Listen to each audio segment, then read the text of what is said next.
Assalamualaikum warahmatullahi wabarakatuh. Perkenalkan, nama saya Besi Malviani. NIM saya 2405108246. Saya dari Fakultas Ilmu Tarbiyah dan Keguruan, Prodi Manajemen Pendidikan Islam, Universitas UIN Raden Fatah Palembang. Dosen pengampu Ibu Herni Irmayani MPD. Di sini saya akan membahas tentang Pancasila sebagai paradigma kehidupan dalam masyarakat berbangsa dan bernegara. Pengertian paradigma adalah seperangkat keyakinan dasar, nilai-nilai, teori-teori, konsep-konsep, dan metode yang membentuk dasar pemahaman seseorang atau suatu disiplin ilmu. Paradigma ini menjadi landasan bagi pengertian dan penelitian di bidang tertentu, serta mempengaruhi cara kita melihat dunia sekitar dan bagaimana kita memproses informasi. Paradigma juga dapat diartikan sebagai model dalam teori ilmu, pengetahuan, serta kerangka berpikir. Paradigma juga dapat mempengaruhi cara seseorang dalam menyelesaikan masalah dan mengembangkan teori dalam suatu bidang.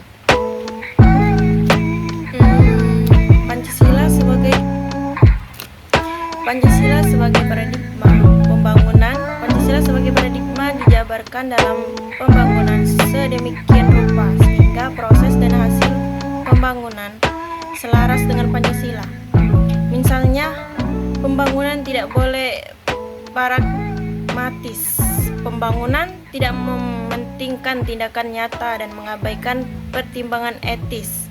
Pembangunan tidak bersifat ideologis, artinya pembangunan secara mutlak ideologi tertentu dan mengabaikan orang-orang nyata. Pembangunan menghormati hak asasi manusia, yaitu pembangunan tidak boleh mengorbankan orang-orang yang nyata, tetapi menghormati harkat dan martabat bangsa. Pembangunan dilakukan secara demokratis, artinya masyarakat sebagai tujuan pembangunan dilibatkan dalam pengambilan keputusan tentang kebutuhan. Pembangunan diprioritaskan dalam menciptakan tingkat keadilan sosial yang minimal, memprioritaskan yang paling rentan untuk menghilangkan kemiskinan struktural. Filosofi negara dapat mempengaruhi sistem ekonomi. Selain itu, tantangan ekonomi mempengaruhi kepemilikan aset produktif. Mekanisme pengambilan keputusan di sektor ekonomi dan topik serta tujuan kebijakan ekonomi. 1. Pancasila paradigma pembangunan politik. Pancasila sebagai paradigma pembangunan politik berarti menghadirkan nilai-nilai yang terkandung dalam Pancasila. Sumber nilai politik. Sumber nilai-nilai politik harus terkait dengan nilai-nilai Pancasila, khususnya sila keempat. Manajemen politik harus dikembangkan sesuai dengan prinsip kenyataan.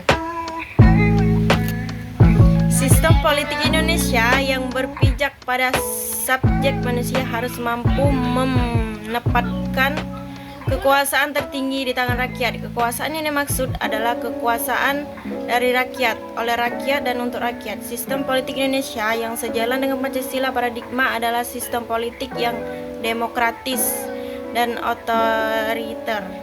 Atas dasar ini, sistem politik Indonesia harus dikembangkan berdasarkan prinsip kerakyatan yang terdapat dalam sila keempat Pancasila.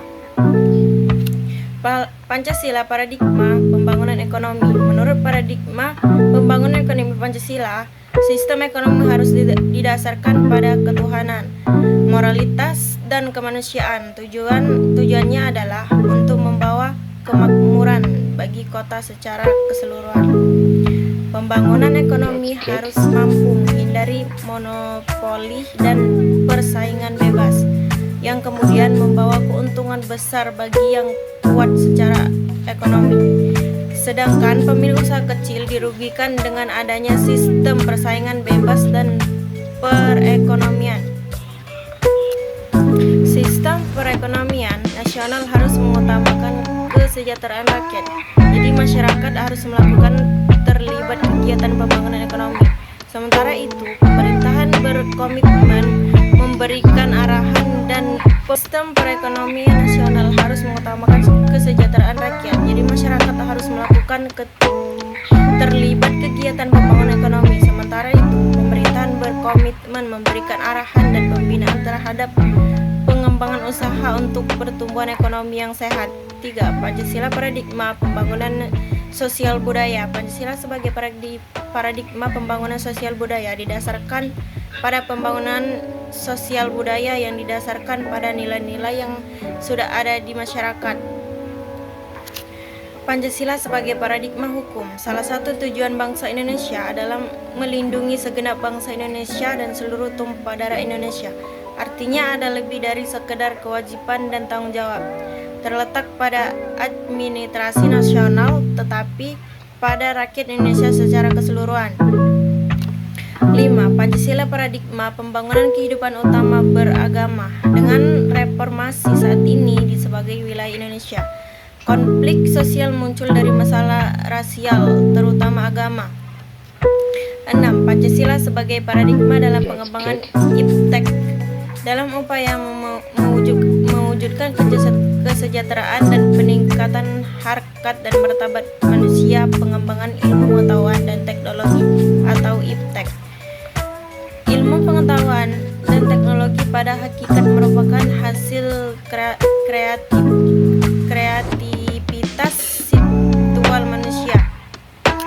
Oleh karena itu, tujuan hakiki ilmu pengetahuan dan teknologi semata-mata untuk kesejahteraan umat.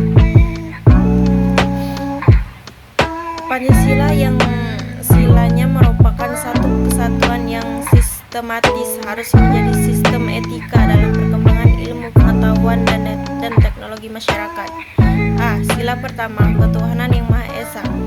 Sila ini memandukan pengetahuan menciptakan sesuatu berdasarkan pertimbangan antara rasional dan irasional, antara akal, rasa, dan kehendak. B. Sila kedua, kemanusiaan yang adil dan beradab, memberikan dasar-dasar moralitas bahwa manusia dalam mengembangkan ilmu pengetahuan dan teknologi harus beradab. Sila ketiga, persatuan Indonesia. Pembangunan iptek diarahkan untuk kesejahteraan umat manusia, termasuk kesejahteraan bangsa Indonesia. Artinya, setiap orang harus memiliki kebebasan untuk mengembangkan ilmu pengetahuan dan teknologi. Sila kelima, keadilan sosial bagi seluruh rakyat Indonesia. Contoh dari sila kelima ini adalah ditentukan varietas unggul, benih padi, cilosari dari teknik penyiaran. C. Pancasila sebagai paradigma reformasi. Pancasila sebagai paradigma reformasi adalah di mana apabila terjadi suatu perubahan ke depannya, maka asumsi-asumsi dasar atau nilai-nilai yang mendukung perubahan tersebut haruslah selalu berlandasan pada Pancasila. Reformasi adalah menata kehidupan bangsa dan negara dan sistem negara di bawah nilai-nilai Pancasila, bukan menghancurkan dan membubarkan bangsa dan negara Indonesia. Lembaga kerakyatan yang kedudukan tinggi hanya sebatas simbolik dan hukum diciptakan seakan dikehendaki oleh demokrasi, padahal dibentuk untuk melindungi bagi keuntungan pribadi atau hakim. Seiring dengan berjalannya waktu, masyarakat menjadi jera atas ulah para petinggi negara pada masa Orde Lama maupun Orde Baru. Makna dari demokrasi sama sekali tidak dirasakan oleh masyarakat Indonesia pada masa itu. Kata demokrasi hanya sebatas janji pemerintahan yang pada akhirnya menyebabkan terutama mendalam bagi rakyat yang mengalami penindasan. Sistem pemerintahan yang sistem terpusat membentuk masyarakat tidak mensarankan keadilan di setiap kebijakan yang dibuat. Dalam era reformasi akhir-akhir ini, seruan dan tuntutan rakyat terhadap pembaruan hukum untuk merupakan suatu keharusan, karena proses reformasi yang melakukan penataan kembali tidak mungkin dilakukan tanpa melakukan perubahan-perubahan terhadap peraturan perundang-undang. Agenda yang lebih konkret yang diperjuangkan oleh para reformis yang paling mendesak adalah reformasi bidang hukum.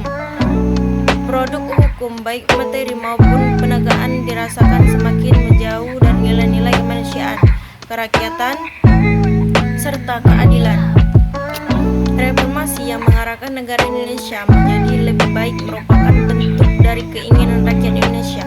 Indonesia sebagai negara yang kaya budaya serta sumber dayanya sangat rentan menjadi incaran para oknum di radikal sebagai pemecah belah. D. Pancasila sebagai paradigma kehidupan kampus sebagai negara yang taat terhadap peraturan dan norma-norma yang ada dalam negara Indonesia. Sepatutnya kita harus mengetahui dan mengenal lebih dalam tentang ideologi bangsa Indonesia, yaitu Pancasila. Pemahaman sekaligus implementasi Pancasila sangat penting bagi mahasiswa yang merupakan aktor perubahan. Sebagai mahasiswa dengan ilmu pengetahuan dan teknologi serta rasa intelektual yang besar, kita dapat memanfaatkan kemampuan yang kita punya serta dukung fasilitas kampus untuk mencapai tujuan bersama. Pembangunan merupakan realisasi praktis dalam kampus untuk mencapai tujuan seluruh mahasiswa. Harus mendasarkan pada hakikat manusia sebagai subjek pelaksanaan sekaligus tujuan pembangunan. Oleh karena itu, hakikat manusia merupakan sumber nilai bagi pembangunan pengembangan kampus itu sendiri. Wassalamualaikum warahmatullahi wabarakatuh.